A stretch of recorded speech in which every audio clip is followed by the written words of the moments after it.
Mejor Hablemos. ¿Qué tal? Muy buenas noches, bienvenidos. Les saluda de nuevo Claudia Palacios. Estamos ya en Mejor Hablemos, hoy para conversar con Andrés Oppenheimer, quien trae su octavo título. Se llama Sálvese quien pueda y está hablando, o mejor dicho, puso a muchos en América Latina, a las empresas, a las grandes compañías, a las academias, a hablar precisamente de esto, de qué vamos a hacer si los puestos de trabajo para los que estamos hoy capacitados van a desaparecer en relativamente corto tiempo. Andrés, bienvenido.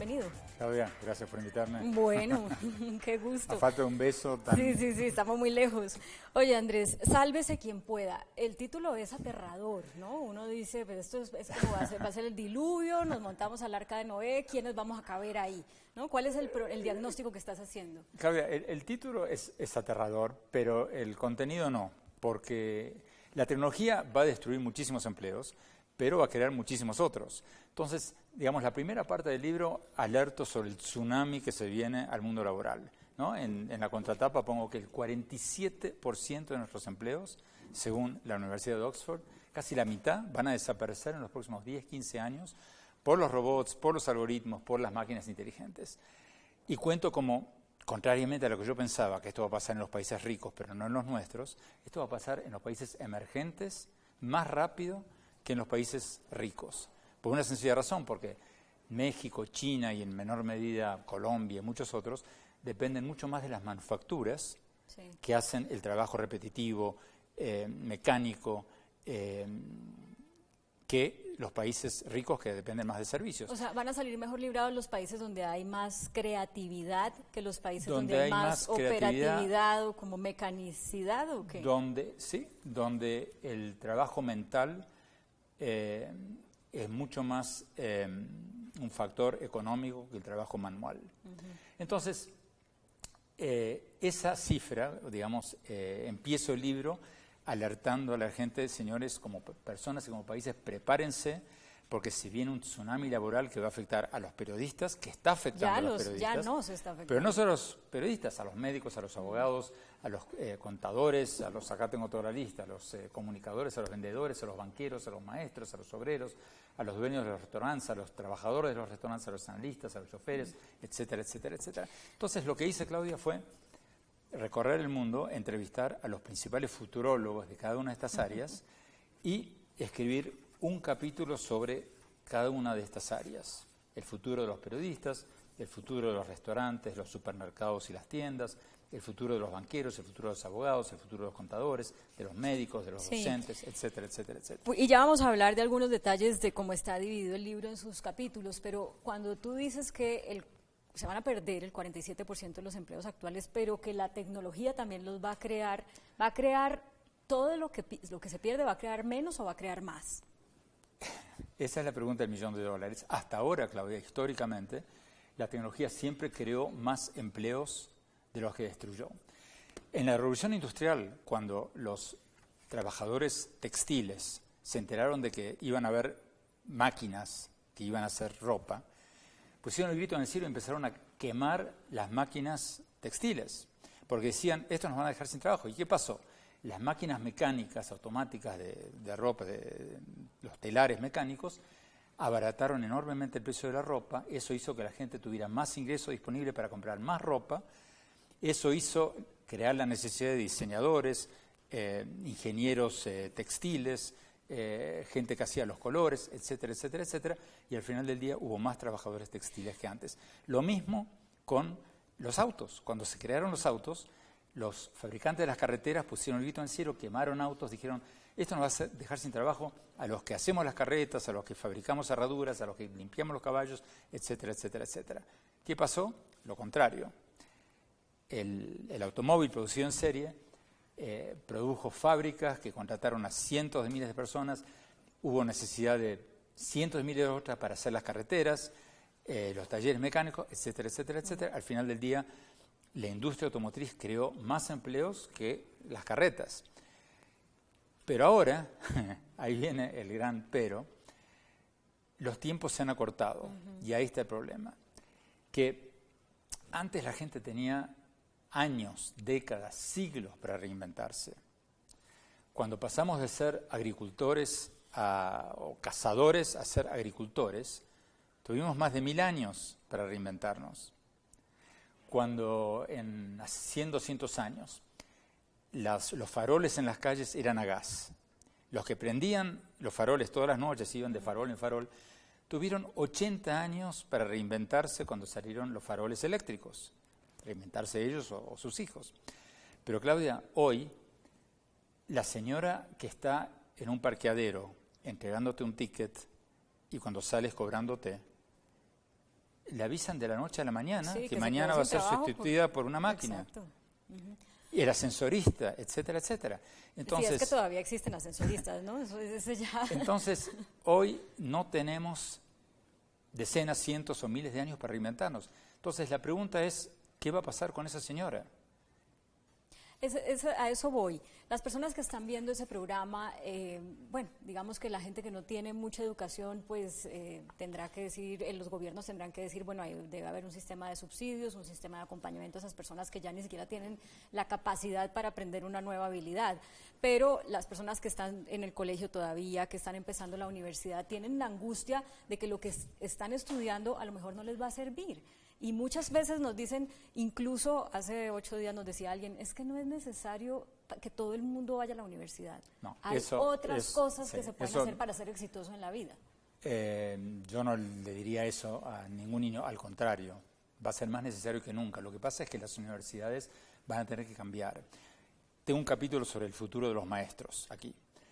Y cuento como entrevisté al profesor Einstein. El profesor Einstein es un robotcito, así de chiquitito, que enseña matemáticas, ciencia, física, etcétera, etcétera. Y es mucho mejor que un maestro, porque tú al profesor Einstein le puedes decir, que es un robotcito, como te decía, no entiendo, explícame la regla del 3. Él te la explica y tú dices, no entiendo, él te la explica de otra manera y de otra y de otra y de otra. Tiene 10 veces más paciencia y 10 veces más recursos y forma de enseñarte algo que un maestro de carne y hueso. Entonces, el rol del docente como impartidor de conocimientos es totalmente obsoleto y en ese sentido las universidades son totalmente obsoletas, pero, volviendo a tu pregunta anterior de qué va a ser de los maestros, por ejemplo, hay cosas que los robots nunca van a poder hacer. Los maestros van a tener que convertirse en motivadores, gente que le enseñe a los niños a encontrar su pasión, que les ayude a encontrar su vocación, en transmisores de valores éticos, en gente que les enseñe a los niños a trabajar en equipo, a solucionar problemas. Todas esas cosas las puede hacer mucho mejor un humano que una máquina inteligente. Ahora, el maestro que se aferre a lo que hacía hasta ahora va a quedar totalmente obsoleto. Entonces, ese joven del que tú me hablas no es para tirárselo al balcón, porque va a haber muchísimos nuevos trabajos. Yo al final del libro hablo de las 10 áreas de los trabajos del futuro. A ver, Miguel, página 303. No te voy a decir las 10 porque nadie va a leer el libro si te digo las 10, pero te voy a decir algunas. Todo lo que tenga que ver con asistencia de salud. Cuando hablo de salud, Claudia, ya estamos viviendo cada vez más. Sí. La expectativa de vida sube. Yo ya sobreviví a mi padre en 12 años y eso le ocurre a muchísima gente. Eso va a crear mucho más necesidad de gente que ofrezca servicios de salud. Cuando hablo de servicios personas de adultos mayores. Cuidar adultos mayores, médicos, psicólogos, profesores de zumba, nutricionistas, instructores de meditación, todo lo que tenga que ver con el well-being, eso va a tener un acompañamiento, ¿no? acompañamiento. Porque la soledad va a ser un problema de estas personas que lleguen a tener muchos años. ¿Dónde está escrito que un hogar de gente mayor tenga que tener una persona para cuidar a 30 adultos mayores? ¿Por qué no tener 30 personas cuidando a 30? O 30 llevando a pasear a un anciano todos los días.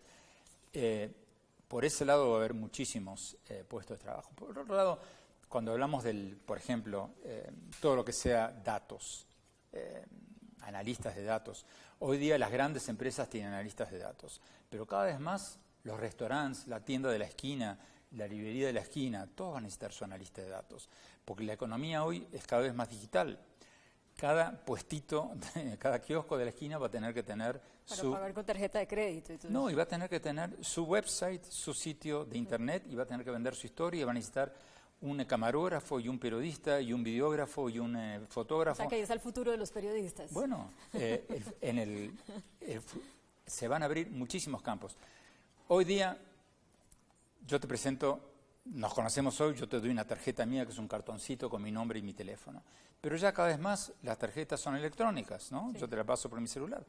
Dentro de muy poco, tu tarjeta va a ser una superproducción, Claudia. Vas a tener tu historia filmada, narrada por un periodista, con todo va a ser una superproducción de Hollywood. Y vas a tener una presentación digital que la paso solamente juntando el celular con el del otro. Y una para tus amigos, y una para tus empleadores, otra para buscar novio. Pero Andrés, eso suena todo muy interesante, pero pues realmente la gente dice, ¿y para eso tengo que ir a la universidad? ¿Por qué insisto en eso? Porque la persona que me dijo eso es el director del Banco Mundial para Educación, para América Latina. O sea, no es una persona que no sabe el tema. Entonces yo digo, él decía, es que seguramente en la universidad el pensum como está en determinada carrera no responde a las necesidades que tenga una persona para poderse desempeñar profesionalmente. Entonces, ¿qué estudio si el pensum no me ofrece lo que yo necesito? Tú estudias por un motivo muy sencillo, porque el ingeniero que se quede sin trabajo porque un robot va a hacer su trabajo, no va a tener ningún problema en reinventarse como analista de datos, como aceitador de robots, como programador de robots, no va a tener ningún problema. Pero la señora que está entregando tickets en el parqueadero, esa señora sí va a tener un problema para convertirse en analista de datos. Porque no tiene una base. Porque no tiene una base. Que le da la universidad. Entonces tú vas a necesitar una base y estudiando, aunque sea con un pensum anticuado, vas a tener que empujarle a tus profesores a decir, profesor, esto que usted me enseña no me sirve absolutamente para nada. Porque en 2 años, cuando yo me gradúe, esto que usted me enseña va a estar siendo hecho por un robot. Entonces, enséñeme las bases, enséñeme a pensar, enséñeme a trabajar en equipo, enséñeme a innovar, enséñeme a ser un emprendedor, porque cada vez más los trabajos van a depender de uno mismo. Hay un estudio del Foro Económico Mundial que el 80% de la gente en el año 2030, que está a la vuelta de la esquina, va a trabajar de forma independiente. La economía se va a uberizar. Y en una economía uberizada, donde todos ofrecemos nuestros trabajos digitalmente, como el conductor de Uber ofrece su trabajo y la persona que lo necesita pide su trabajo, todos vamos a ofrecer y pedir trabajos digitalmente. Eso va a requerir emprendedurismo, eso va a requerir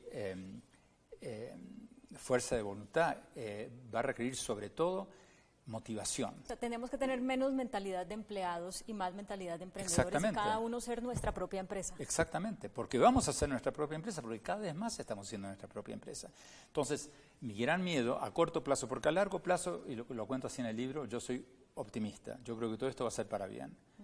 Y si quieres te explico por qué, pero y a mediano plazo también. Pero a corto plazo va a haber una situación muy traumática. De eso quiero que hablemos justamente. ¿Qué hacen los gobiernos de un país, por ejemplo, como Colombia, con las dificultades que tiene de conocimiento de los seres humanos para especializarse en ciertas labores? ¿Qué hace un gobierno en esta transición para garantizar la seguridad social de su gente? Lo primero que hace es darse cuenta que se viene un tsunami que va a sacudir el mundo laboral, no en 20 años, sino ya, el año que viene, ya está ocurriendo. Número 2, buscar un plan B, un plan C, un plan D. ¿Cuál es? Bueno, puede ser muchos. Conversaba de esto con el presidente de Argentina hace 3 semanas y le preguntaba cuál es su plan B. Porque él me contaba que acababa de recibir una inversión de $200 millones y él estaba feliz, iba a hacer el anuncio, o hizo el anuncio, llamó a sus asesores y les dijo, bueno, vamos a anunciar esto, buenísima noticia. ¿Cuántos puestos de trabajo va a crear? Y le dijeron 22. Sí. Una fábrica totalmente automatizada. Entonces me decía, 22 puestos de trabajo, eso es lo que te crea un negocio de empanadas en la calle. Entonces, le preguntaba, ¿cuál es el plan B de Argentina? Bueno, él me decía, el plan B de Argentina es el turismo. Tenemos una enorme bellezas naturales, esto, lo otro. El turismo se va a diversificar enormemente. Hoy día la gente va a la playa, va a esquiar, pero ya está empezando el turismo de meditación, el turismo de danza, el turismo de 1000 variantes. Colombia, no sé, quizás sea la economía naranja. Bueno, de eso quería preguntarte, quizás. Porque estamos en el periodo de la economía naranja, esa es la bandera del presidente Duque. Quizás. Pero ¿por qué dices quizás? Bueno, porque no es esa la apuesta. No, es una buena idea. Hay que ver Todo esto es muy nuevo, no sabemos. Nadie puede decir esto va a funcionar, esto es una panacea. ¿Está bien hacer el experimento? Por supuesto que sí. Hay que tener un plan B. Lo peor que puedes hacer es no hacer nada, porque China, por ejemplo, que es el otro país que va a ser muy impactado por esto, porque los robots, como decíamos antes, lo primero que sustituyen es el trabajo mecánico repetitivo. Pues. China ya hace 5 años optó por su plan, y su plan es la robotización total. Claro, ellos son una dictadura, no les importa echar a 100 millones de trabajadores, entonces ellos, entre la opción de perder competitividad y perder empleos, eligieron perder empleos. Y dijeron, vamos a mantener nuestra competitividad, nuestras exportaciones, vamos a robotizar todas nuestras fábricas y con el dinero que ganemos vamos a mantener a toda nuestra gente. Es una opción. Lo que no puedes hacer, Claudia, como país y como persona, es no pensar en un plan B, un plan C y un plan D, y en no tener consciente que tu trabajo, como persona y como país, va a perder la mitad de lo que tú haces. Muy poco, mira, acá tenemos 1, 2, 3, 4, 5, 6, 7 camarógrafos.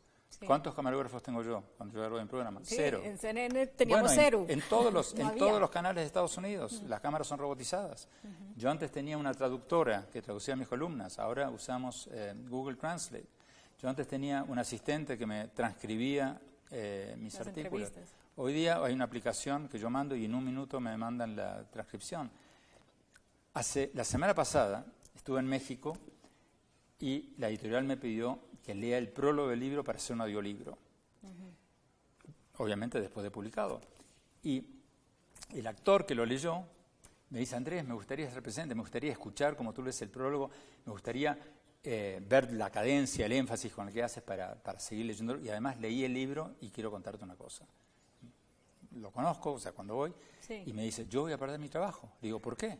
Digo, porque acaba de salir una aplicación ¿qué hace la voz? Que te lee un libro, pero con la entonación no robótica, humana. Y yo dije, no, me estás tomando el pelo. Me dice, no, ven, me llevó una computadora. No, así contestan los teléfonos también, uno cree que está hablando con una persona bueno, y resulta que está hablando con una máquina. Pero me leyó un texto, me dijo, elígete 3 párrafos. Le marqué 3 párrafos de un texto del libro, apretó un botón y empezó a salir una voz, pero humana, leyendo perfectamente bien este libro. Bueno, cuando regresemos de comerciales vamos a ver por qué Andrés Oppenheimer es optimista sobre el futuro de este pronóstico que nos está haciendo, a pesar de lo aterrador que suena. Y bueno, también Andrés nos vas a contar qué viene, ¿no? Porque esto es parte de una serie. ¿Y ya van cuántos libros de esta serie? 4. Este es el 4. ¿Viene un quinto? ¿O este es el final? Vamos a ver. Ya volvemos a Mejor Hablemos. Estamos hablando con Andrés Oppenheimer, periodista, sobre este libro, Sálvese quien pueda, a propósito de los trabajos que se van a perder, pero también de los que se van a crear y de qué es lo que tenemos que hacer quienes todavía estamos en edad productiva para sobrevivir a esta revolución del empleo en el mundo entero. Andrés, tú dices que eres optimista, a pesar de lo aterrador que esto suena. ¿Por qué? Primero, Claudia, por lo que te contaba antes, porque siempre en el pasado estos temores fueron superados por la realidad, superados en el buen sentido, ¿no? Hablábamos antes de que en la Revolución Industrial se pensaba que los trabajadores textiles se iban a quedar sin trabajo, pasó todo lo contrario. Hablábamos antes que los trabajadores los que hacían carretas pensaban que se iban a quedar sin trabajo cuando se crearon los autos, pasó todo lo contrario. Y yo creo que a la larga también va a pasar lo mismo, y a la no tan larga, porque tú piensas, bueno, ok, es cierto, los pesimistas te dicen, no, porque en el siglo de trabajo las fábricas manufactureras empleaban cientos de miles de personas, y hoy Apple, que es la empresa de más valor de mercado en Estados Unidos, tiene, ¿cuántos? 70.000 empleados, un 10% de las que tenía General Motors o alguna de las otras grandes en su época. Pero lo que no te dicen es que los trabajos indirectos que crea Apple son millones, ¿no? Sí. Toda la gente que crea aplicaciones, que inventa aplicaciones, que usa aplicaciones. Entonces, por un lado, las cifras son un poquito tramposas. Por otro lado, va a haber, como te decía antes, muchos nuevos trabajos. Cada restaurante, cada hotel, en la economía digital, cada pequeña empresita va a tener que venderse al mundo. Entonces, cada empresita va a necesitar, hoy día solo las grandes empresas tienen su analista de datos, pero cada vez más Cada empresa pequeña, hoy día muchos restaurantes, y por ejemplo cuento en el libro, en el capítulo sobre el futuro de los restaurantes y los hoteles, cómo fui en Japón a hoteles y restaurantes totalmente robotizados. O sea, sin gente que atendiera. Sin gente. Fui a un hotel en Japón, y lo cuento acá, es muy gracioso, donde me atendieron 3 robots dinosaurios. Dinosaurios en serio. Un hotel en las afueras de Tokio, en Disney World, en lugar de tener robots parecidos a humanos, tienen robots dinosaurios. Entonces te atienden y te dicen, pon tu pasaporte en esta maquinita, fírmame aquí en la tableta, retira tu llave, pon tu tarjeta en esta otra ranura, retira tu llave, totalmente robotizado. Entonces, todos esos trabajos se van a ir, pero todo ese hotel, el kiosco de la esquina, ese restaurante, todos van a necesitar su equipo de analistas de datos, de periodistas para escribir su historia, de videógrafos. Van a cambiar todos los parámetros económicos, pero va a seguir habiendo trabajos, y algunos mejores que los actuales. ¿Esto nos va a llevar a trabajar más, a estar más esclavos del trabajo, o al contrario va a darle más calidad de vida a la gente que trabaja? Yo creo que va a ser para mejor a la larga. Porque si tú ves la tendencia histórica, nosotros trabajamos, aunque nos parezca mentira a quienes nos matamos trabajando como tú y yo, trabajamos mucho menos que nuestros antepasados. En la época de las cavernas, la gente trabajaba 7 días por semana, hasta que no cazaba el mamut no comía nadie. Después, cuando pasó en la era bíblica, los judíos empezaron con el sábado, los cristianos después con el domingo, después los musulmanes con el viernes, teníamos un día por semana libre. Después se creó la semana de 5 días. Hoy día en Europa, ya el viernes a la tarde no se trabaja en la mayoría de los países. Entonces, aunque nos parezca mentira, la tendencia es a trabajar cada vez menos. Eso, a su vez, está dando lugar a cada vez más actividades recreativas. Que también generan una industria por supuesto, donde se generan el muchos turismo empleos. mismo. El turismo mismo. El Consejo Mundial de Turismo calcula, no me acuerdo, ahí tengo la cifra, no sé cuántos millones más de trabajos en turismo en los próximos años. Pero eso también les da trabajo a los nutricionistas, a los masajistas, a los profesores de Zumba, etcétera, etcétera. Yo creo que va a ser para bien, a la larga. En el libro cuento por qué el mundo está mejorando, aunque nos parezca mentira. Sí, pero claro, no es una tendencia lineal, es una tendencia con altibajos. Pero a eso también quiero ir. ¿Esto que está pasando va a hacer del mundo un lugar más equitativo o más inequitativo? A la corta, más inequitativo. ¿Por qué? Por un motivo muy sencillo. Porque el ingeniero que se quede sin trabajo porque lo reemplaza un robot, como te decía antes, no va a tener el menor problema en reinventarse como analista de datos o programador de robots. La señora que está trabajando en un parqueadero, entregando el ticket y cobrándote a la salida, le va a costar reinventarse y convertirse en una programadora o analista de datos de la noche a la mañana. O sea, va a haber más inequidad para quienes tienen menos conocimiento. Y para que tienen menos estudios. Sí. Entonces, va a requerir que todos nosotros nos actualicemos y nos reinventemos muchísimo más.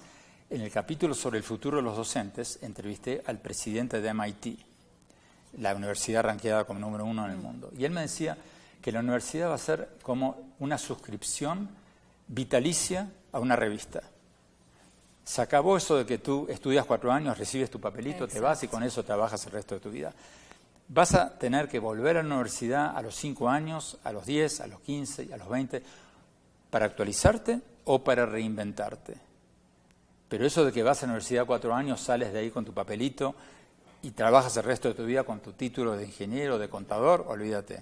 Porque como tú bien decías antes, lo que aprendiste en esos 5 años, el día que sales, el 90% de lo que aprendiste ahí ya es obsoleto. ¿Qué sigue después de Sálvese quien pueda, Andrés, en esta serie en la que nos estás contando cómo se va transformando el mundo? Todavía no sé, Claudio, porque está recién salido del horno. Generalmente, mis últimos libros, uno me llevó al otro. Cuando escribí Cuentos Chinos, hace como 15 años, era un libro sobre competitividad. ¿Por qué algunos países crecen más que otros? Y una de las conclusiones al final era que los países que más progresan son los países que tienen más calidad educativa, como los orientales, China, Japón, Corea del Sur, etcétera, etcétera. Eso me llevó a escribir un libro de educación, que se llamaba Basta de Historias. Cuando terminé de escribir Basta de Historias, en el capítulo final decía que la educación es importantísima, Pero si para lo único que sirve es para crear taxistas desocupados que son expertos en filosofía, no sirve para mucho. Hay que ser innovadores, hay que usar esos conocimientos para crear y para innovar en cosas productivas. Y eso me llevó a escribir Sálvese quien pueda. Sálvese quien pueda. Crear o morir, que era sí. mi libro anterior sobre innovación. Cuando terminé ese libro, dije que hay que ser creador, hay que ser innovador, que estamos en la economía del conocimiento, pero que se viene una ola de robotización que va a sacudir el mundo laboral. Entonces escribí Sálvese quien pueda. ¿Y con qué te quedaste de este que ya pienses en uno siguiente? ¿Con qué me quedé? Que ahora hay una gran discusión mundial sobre qué vamos a hacer. Porque hay dos teorías. Hay quienes dicen que hay que crear un salario básico universal para todos, porque la robotización va a abaratar mucho los productos, va a generar mucho más ingresos a los países y eso va a permitir solventar, pagarle a quienes se queden desplazados por los robots y la inteligencia artificial y las máquinas inteligentes. Y hay quienes dicen, como Bill Gates, que hay que cobrarle un impuesto a los robots, así como nosotros pagamos impuestos, que paguen impuestos a los robots. Es una gran discusión mundial y yo creo que esta va a ser la gran discusión mundial de los próximos 20 años. Cómo lidiar con el desempleo tecnológico. Pues leeremos Sálvese quien pueda, como todos los demás, siempre muy útiles los libros que escribe Andrés después de hacer investigaciones por el mundo entero, porque todas son así, para saber para dónde va el mundo y cómo debemos acoplarnos a esas circunstancias, y esperaremos el otro, que por supuesto no tiene título, pero te espero acá. Gracias, Claudia. A ustedes también, muchas gracias por acompañarnos. Los dejamos como siempre con el adelanto de las caricaturas que serán publicadas mañana en El Tiempo Impreso y en eltiempo.com. Que tengan feliz descanso.